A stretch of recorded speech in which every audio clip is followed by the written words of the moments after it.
M के Jain chemistry class में आपका वेलकम है और मैं आपका केमिस्ट्री मेंटोर डॉक्टर एम के जैन। आज का हमारा जो लक्ष्य है बच्चों, वो लक्ष्य के कार्बनिक रसायन के अंदर, क्योंकि कार्बनिक रसायन में हम कार्बन और उसके यौगिकों के बारे में पढ़ते हैं, तो कार्बनिक रसायन में जो कार्बन है उस पर हमको संकरण ज्ञात करना है। तो हमारे आज के जो लक्ष्य है वो तीन है। एक तो संकरण क्या है कार्बन के केस के लिए, दूसरा कार्बन पर हम संकरण कैसे निकालते हैं, ठीक है, और तीसरा अगर हमको कोई भी कार्बनिक यौगिक दे दिया जाए तो उसके अंदर हम किसी भी कार्बन को हाथ रखकर ये बता सके कि इस पर ये संकरण है। तो आज के हमारे तीन लक्ष्य हैं। पहला लक्ष्य संकरण को समझना, ठीक है, वो समझना है हमको। दूसरा कार्बन वो कौन सा संकरण है, उसका नाम क्या है, कार्बन में कितने प्रकार के संकरण हैं। और तीसरा कोई यौगिक जो हमको प्रैक्टिकली कुछ भी दे दिया जाए तो हम उसको करके बता दें कि देखिए भाई इसके अंदर इतना कार्बन ये वाला संकरण वाला है, इतना कार्बन पे ये संकरण है और इतने कार्बन पर ये संकरण है। तो आज यही हम इसमें देखने वाले हैं। चलिए सबसे पहले हम बात कर लेते हैं संकरण की।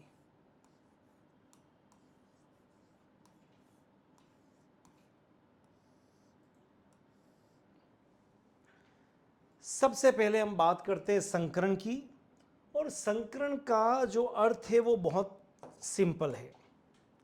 संकरण कहता है कि कोई भी तत्व है, ठीक है, यहां हम कोई भी तत्व की बात तो कर ही रहे, या तो हम केवल बात कर रहे हैं कार्बन की, और कार्बन का परमाणु क्रमांक 6 है जिसका विन्यास 2 और 4 है। हम चाहें तो इसका ऊर्जा स्तर विन्यास लिख सकते हैं 1s2, 2s2 और 2p2। ये कार्बन का मूल अवस्था विन्यास है। लेकिन कार्बन के बाहरी कोश में 4 है, तो कार्बन 4 बंध बनाता है, इसीलिए आप कार्बन को चतुसंयोजक कहते हैं।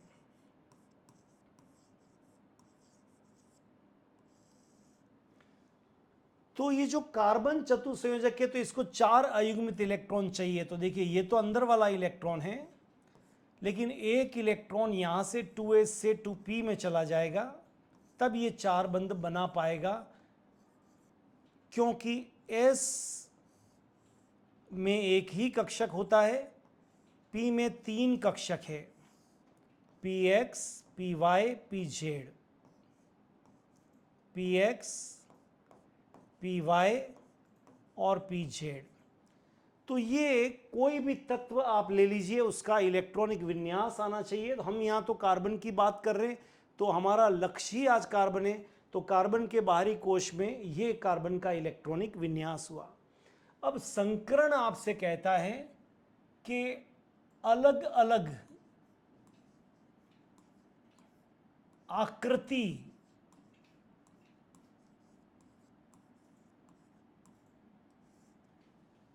अलग अलग आकृति वाले कक्षक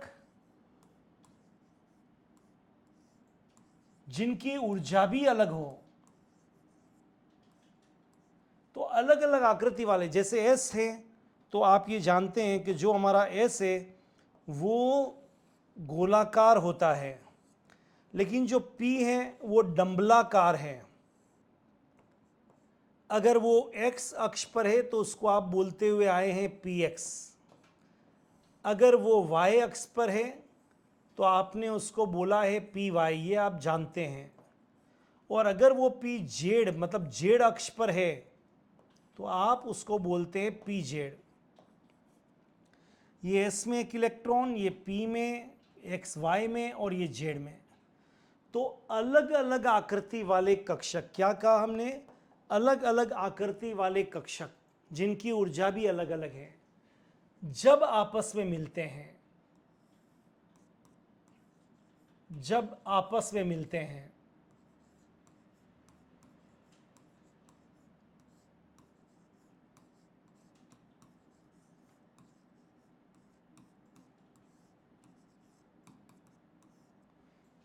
तो अलग अलग एक तत्व में, जैसे कार्बन है यहां पर, तो कार्बन के अंदर ये अलग अलग आकृति वाले कक्षक जैसे एस और पी जब आपस में मिलते हैं बच्चों, बंध बनाने से पहले एक बात और ध्यान रखिए, पहले संकरण होता है कार्बन में, उसके बाद कार्बन किसी के साथ बंध बनाता है।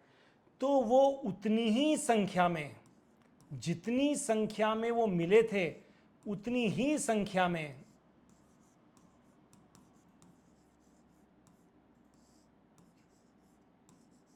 नए कक्षक बनाते हैं।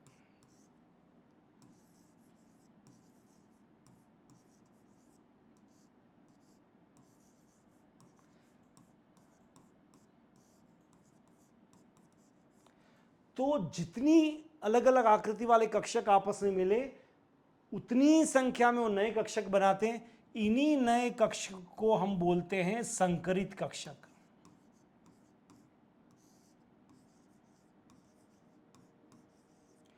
और ये संकरित कक्षक पूर्ण रूप से एक समान होते हैं, पूर्ण रूप से एक समान, चाहे आकृति हो चाहे ऊर्जा हो, पूर्ण रूप से एक समान। तो ये संकरण की मूल धारणा है।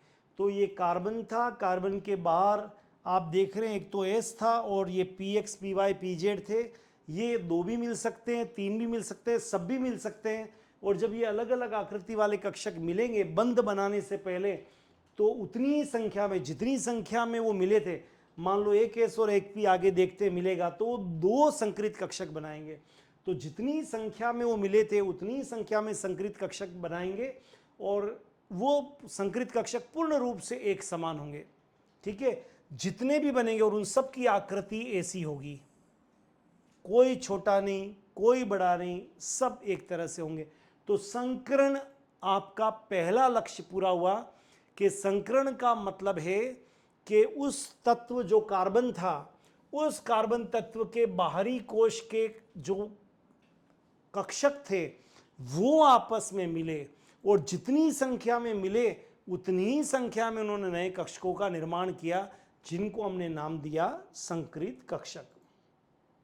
अब हम देखते हैं करके। तो ये आपका कार्बन था जिसके बाहर आपने बताया था विन्यास 1s2, ये तो आंतरिक कक्षक के बाहर 2s1, 2px1, 2py1 और 2pz1। ये हमारा वो तत्व कार्बन जिसका इलेक्ट्रॉनिक विन्यास यहां पर लिखा हुआ है। ठीक है, अब मान लीजिए पहला केस लेते हैं, केस नंबर 1 पहला, जिसमें हम एक तो S को लेते हैं और एक P को लेते हैं। तो एक S कक्षक जब मिलता है एक P कक्षक से जो अलग अलग आकृति के हैं, तो अब ये मिलके नए कक्षक बनाएंगे। ये जो नए कक्षक होंगे उन्हीं को हम बोलेंगे संकरित कक्षक। और यहां पर जो एक एस और एक पी मिला है, मिले दो हैं, इसलिए नए कक्षक भी यहां पर बनेंगे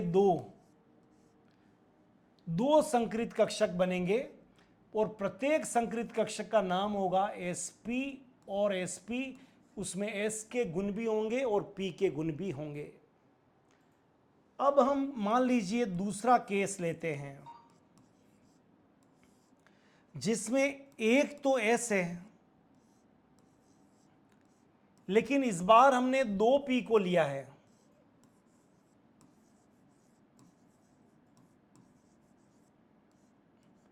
तो आप देख रहे हैं यहां पर एक और ये दो, तीन मिले।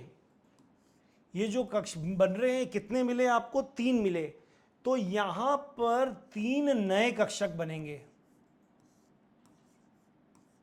3 नए, लेकिन उन नए कक्षकों को हम बोलेंगे 3 नए संकरित कक्षक बनेंगे।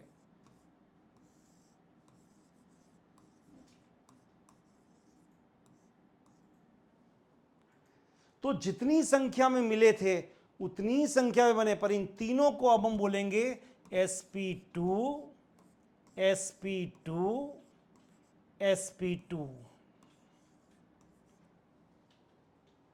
लेकिन और ये तीनों एक समान होंगे। इसी तरह से केस नंबर 3 जो आखिरी केस है और कार्बन में संभव नहीं है, क्योंकि कार्बन के बाहरी कोश में एक S और अधिकतम 3p है, बस 2p।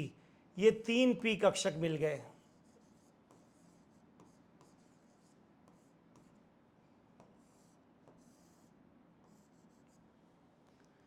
जब एक S और 3p कक्षक मिलेंगे तो इस बार 4 नए कक्षक बनेंगे, 4 नए संकरित कक्षक।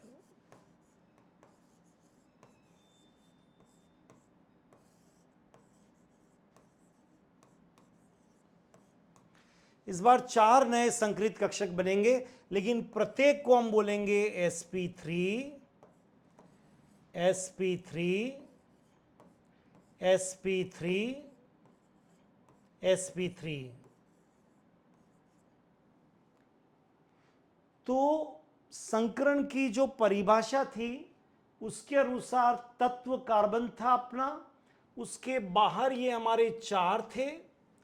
अगर एक S और एक P मिला तो 2 नए संकरित कक्षक बने, प्रत्येक को हमने कहा sp sp, और इनकी आकृति वगैरह सब एक समान होगी।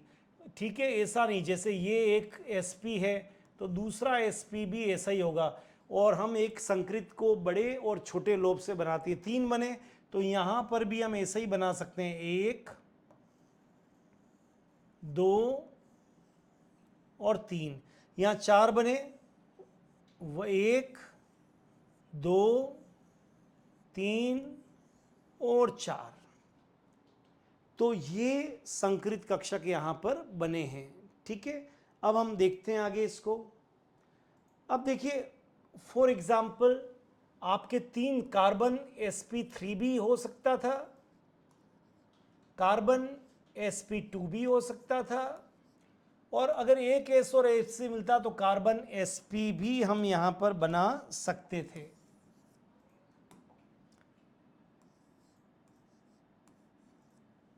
ठीक है, तो sp3 sp2 और sp।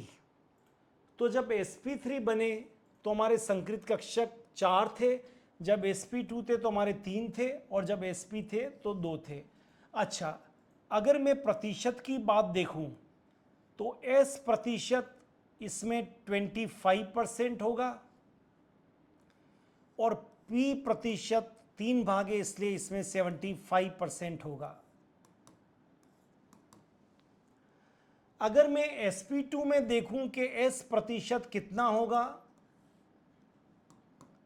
तो यहां पर 100 के 3 पार्ट करके देखिए 33%, और P जो प्रतिशत होगा वो 67% होगा।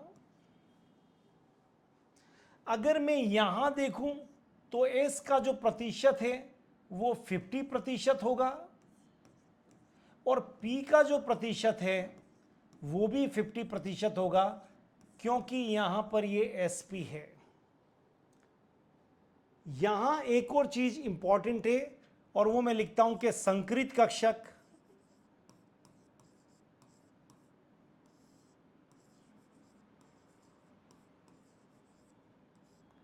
ज्यादा स्थायी होते हैं और सदैव सिग्मा बंध बनाते हैं।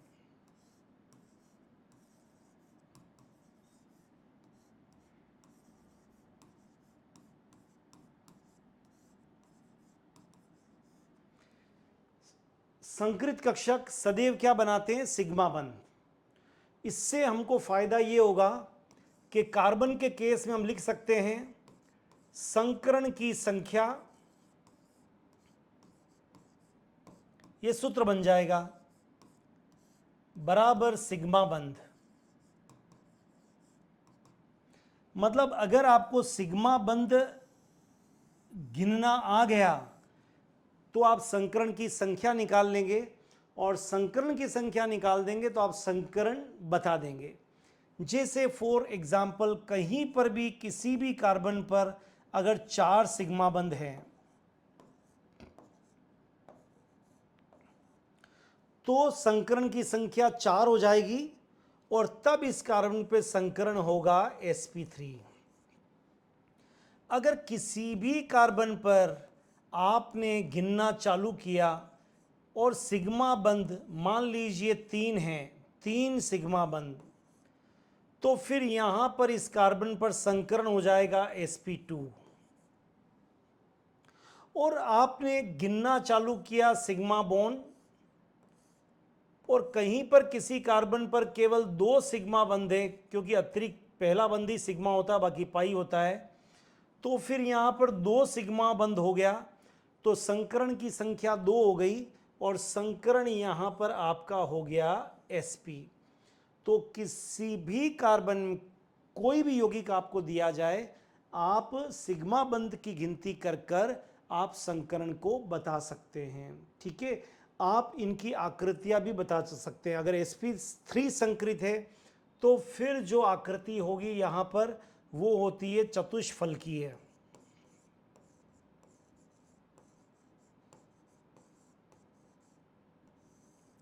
अगर sp2 है तो फिर इसकी आकृति होगी त्रिकोणीय रेखीय।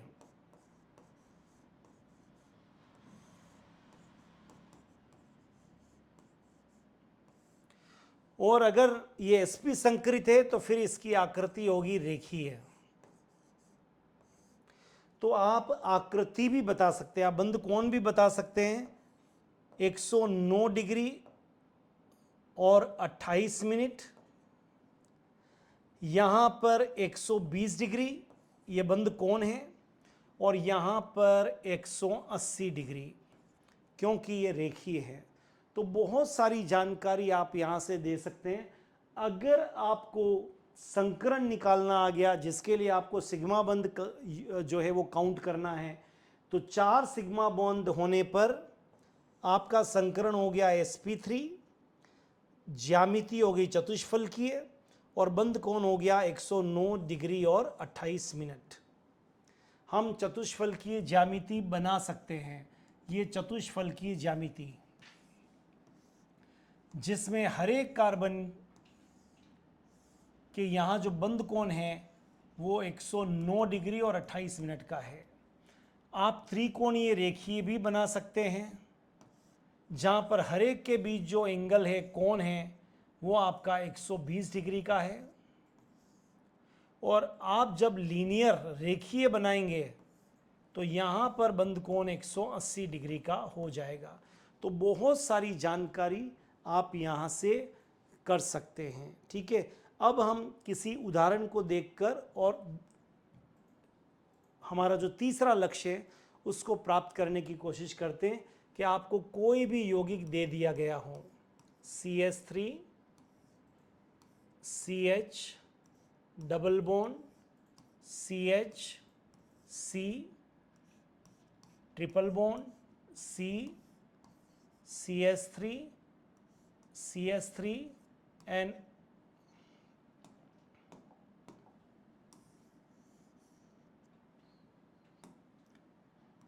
CH3 CH। और आपसे कहा गया है कि प्रत्येक कार्बन पर संकरण बताइए। तो मैं, आप अगर अभी शुरुआत ही की है तो आप संरचना सूत्र बना लीजिए ताकि गलती होने की संभावना बिल्कुल नहीं हो। ये आपने इसको संरचना सूत्र बना लिया और धीरे धीरे अगर आपको आता है तो आप सीधे भी कर सकते हैं, जैसे आपको उचित लगे, जैसे आपको ज़्यादा समझ में आ जाए वैसे आप अपने हिसाब से करने की कोशिश करिए। मैं तो उस आखिरी बच्चे को ध्यान में रखते हुए पढ़ा रहा हूँ ताकि उसको सब कुछ समझ में आ जाए। तो सिंपल सी बात है, सिग्मा 1 2 3 4, मतलब ये जो आपका कार्बन हुआ ये sp3 है। 1 2 3, एक तो पाई है, इस पर 3 सिग्मा है इसलिए ये sp2 है। इस पर भी 3 सिग्मा इस कार्बन पर, इसलिए ये भी sp2 है। लेकिन इस पर तो केवल 2 ही सिग्मा है, एक इधर और इधर, इसलिए sp है। और इस पर भी 2 ही सिग्मा है इसलिए ये sp है। लेकिन इस पे फिर 4 सिग्मा हो गए इसलिए ये भी sp3 है। इस पर भी 4 हो गए इसलिए ये भी sp3 है। और इस पर भी 4 हो गए, इसलिए ये भी sp3 है। तो इस तरह से दुनिया का कोई भी कार्बनिक यौगिक आपको दे दिया जाए और अगर आपको कार्बन के ऊपर संकरण निकालना हो तो आप आसानी से निकाल सकते हैं। कोई भी यौगिक दिया जाए, CH3 और आपको दे दिया CHO, बताइए कार्बन पर संकरण। तो आप सबसे पहले संरचना सूत्र बना लीजिए। कार्बन की संयोजकता 4 है, ये आपने बना दिया। ऑक्सीजन की संयोजकता 2 है और ये H। सिर्फ कार्बन को देखिए और काउंट करिए, 1 सिग्मा, 2 सिग्मा, 3 सिग्मा, 4 सिग्मा, मतलब sp3। 1 सिग्मा, 2 सिग्मा, 3 है, मतलब ये sp2। बाकी और किसी को नाम नहीं देना है। तो आज हमारे यहाँ पर 3 लक्ष्य थे। सबसे पहले हमको संकरण को पता करना था, वो हमने संकरण को देखने की कोशिश की कि संकरण क्या है। जब किसी तत्व जैसे कार्बन दिया था उसके बाहरी कक्षक आपस में मिलेंगे, पहले संकरण होगा, बाद में बंध बनेगा, तो नए कक्षक बनाएंगे। उन नए कक्षकों को हम संकरित कक्षक कहेंगे। उतनी ही संख्या में बनाएंगे, ज़्यादा स्थायी बनाएंगे, वो पूर्ण रूप से एक समान होंगे, इनको हम संकरित कक्षक कहेंगे। फिर कार्बन में 3 तरह का संकरण होता है, क्योंकि कार्बन के बाहरी कोश में केवल 4 ही S, PX, PY, PZ, तो या तो sp 2 मिले या sp2 या sp3। तो 3 तरह के संकरण हैं, sp3, sp2 और sp। जब आप ये निकाल लें तो हमने बताया कितने प्रतिशत S लक्षण होंगे और संकरण कैसे निकालेंगे। उसके लिए सिग्मा बंध आपको काउंट करना पड़ेगा और एक बार अगर सिग्मा बॉन्ड 4 निकल गया तो sp3 है, आप आकृति और बंध कोण। अगर sp2 निकल गया तो आप आकृति और बंध कोण। अगर sp निकल गया, 2 सिग्मा बॉन्ड है, तो आकृति और बंध कोण आप बता सकते हैं। एंड फाइनली जो परीक्षा में आने वाला है, आपसे आपकी 11वीं कक्षा के अंदर या नीट और जी तक भी कई बार संकरण पूछते हैं, तो आप किसी भी यौगिक का संकरण निकाल सकते हैं। आशा करता हूँ आपको ये वीडियो पसंद आया होगा और अगर ये आपको पसंद आया तो अपने दोस्तों को भी आप भेज सकते हैं इस वीडियो को। और हिंदी माध्यम वालों के लिए विशेष तौर पे, जो हमारे हिंदी माध्यम वाले मेरे जो बच्चे हैं, उनके लिए मैं पूरे ही कोर्स के हिंदी में छोटे छोटे वीडियो बनाता हूँ। तो आप सबको ये वीडियो लगातार मिलते रहे, उसके लिए आप चैनल को सब्सक्राइब कर लीजिए। और इसी तरह से और बहुत जल्दी हम आपके पूरे चैप्टर के भी बिल्कुल निःशुल्क हम यूट्यूब के ऊपर वीडियो डालने वाले हैं चैप्टर वाइज, ताकि आपकी 11वीं का, 12वीं का और नीट जी लेवल का कोर्स आप अच्छी तरह से कर पाएँ। तो आप जल्दी से जल्दी इसको सब्सक्राइब करके और आगे के वीडियो को देखना चालू करें। All the best.